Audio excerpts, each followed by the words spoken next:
Shake the can and it will explode. I'm shaking. Yeah, mate. And I'm dropping.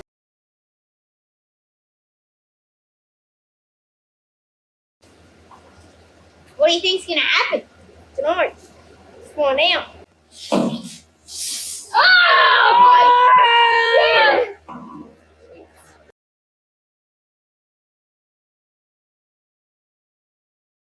Cut the rope in the right place at the right time and the monster gets fed.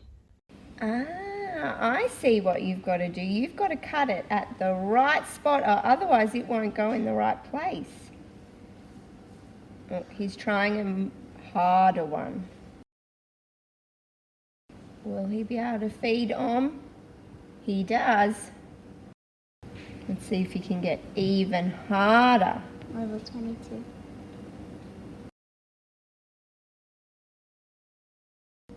He gets it. Pretty cool, Jake. Shake the can and it will explode. Cut the rope in the right place at the right time and the monster gets fed. Do you want to know something, kids? Your teacher was right.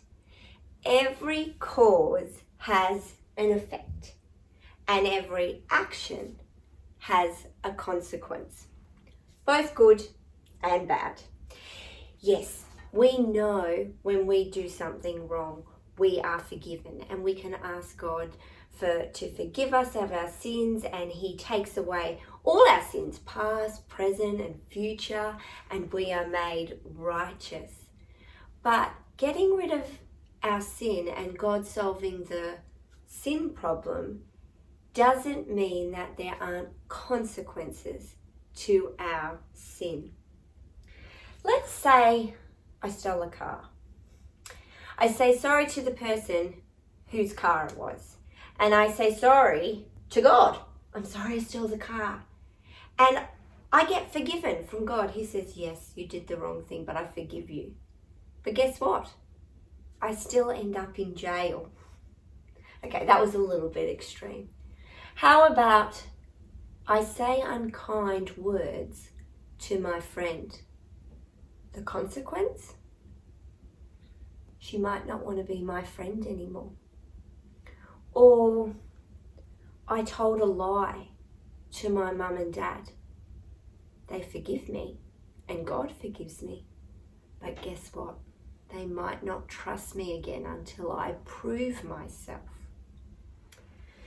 There is a book in the Bible that is full of God's wisdom, and it tells us what actions lead to good consequences in life and what actions lead to bad consequences and destruction.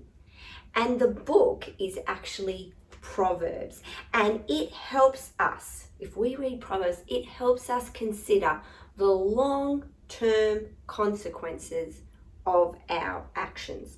For example, in Proverbs 22 verse 3, it says, wise people see trouble coming and get out of its path, but fools go straight for it and suffer for it.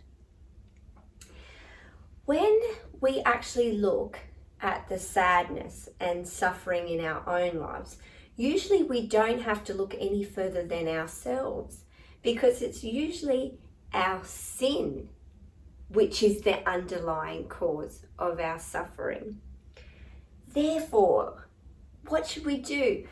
Let's open our Bibles and read God's wisdom about it. The wisdom which will show how our good actions will result in life and how to avoid the bad consequences.